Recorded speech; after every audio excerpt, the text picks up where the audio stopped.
نستمع الآن للنشيد الوطني لجمهورية الصومال.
والآن نستمع للنشيد الوطني للمملكة العربية السعودية.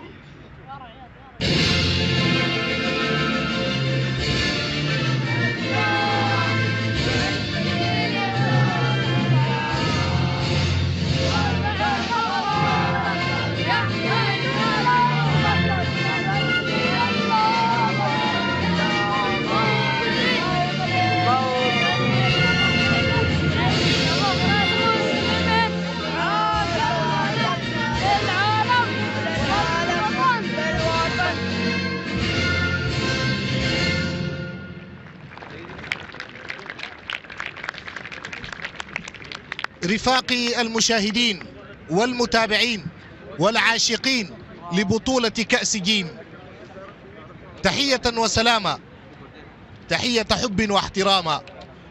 معكم هنا تتواصل الفعاليات، تتواصل الجماليات، تتواصل الروائع ضمن المونديال العربي المصغر.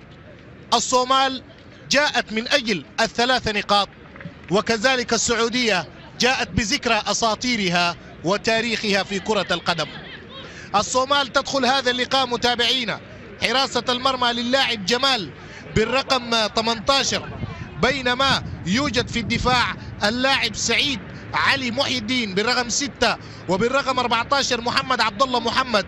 اللاعب عبد الرحمن بالرقم 5 الذي يظهر امامنا جليا، يعني عبد الرحمن موجود اليوم، محي الدين محمود، وكذلك 16 ابراهيم، هذا اللاعب يظهر ابراهيم عبد نور، و8 عبد الرحيم احمد محمد، وايضا يوجد 7 عثمان صلادي عبدي عثمان الذي سجل هدف، عثمان صعب صراحة.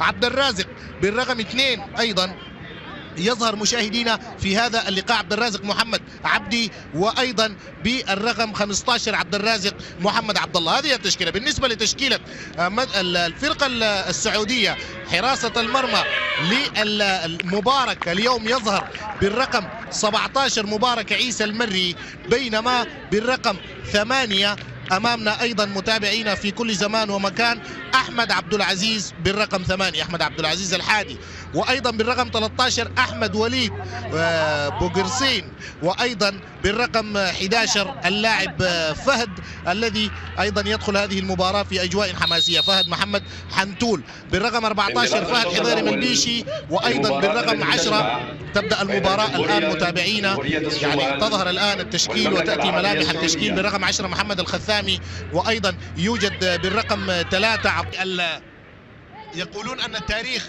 لا يرحم، ولكن التاريخ يمكن أن يكون في غاية السعادة. فمن ينسى هدف سعيد العويراني يا سادة؟ من ينساه وهنا قد لا ينساه؟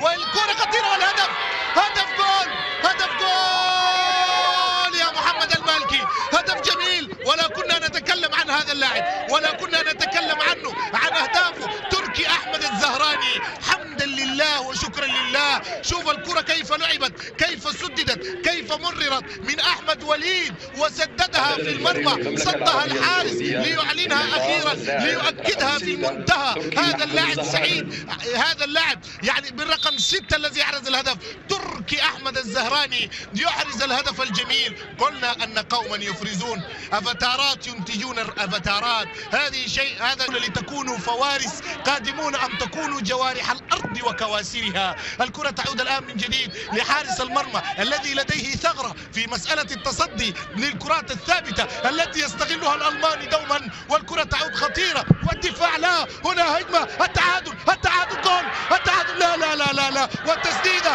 الهدف. هذه عدالة السماء وربي، هذه عدالة السماء، لأنهم لعبوا في الشوط الثاني، لأنهم اجتهدوا في الشوط الثاني. يا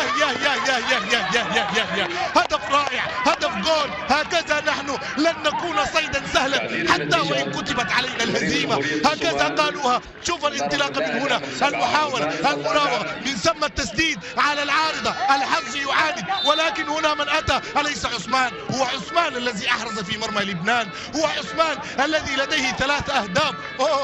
يبدو أننا نمر بمنعطف إيجابي، هنالك تفكر، هنالك تأمل. وانت داخل على قناة جيم تجد في المعبر مكتوب تفكر، تأمل، تساءل، ابدع، لا تسكت. يقول لك دائما هكذا هنالك، وبالتالي هي اللي يقول عنها علماء ال NLP، علماء البرمجة اللغوية العصبية، بأنها البرمجة الإيجابية، بأنك تبحث عن النجاح يا عثمان يا عبدي. أنت ستكون نصرا للكرة العربية قادما، ستكوني لنا غني يا حلو يا مستطاب انشودة الجني. برافو يا حكم، برافو يا حكم، رغم انك لم تضيف، يعني ما اضفت زمن كثير، لكن مبروكا ثم مبروك. لا اتحمل هذه اللقطات، ليس لدي قلب قوي لارى صياح الاطفال، فلم نتحمله من سامي ولا ساجد ولا حتوته ولا غيرها، فبالتالي من الصعوبة ان نتحمله من هؤلاء اسود الغد. اليوم خسروا، غدا ينتصروا، اليوم يعني انهزموا، وغدا يأتون كرارا لعروش أوروبا الرياضية فاتحين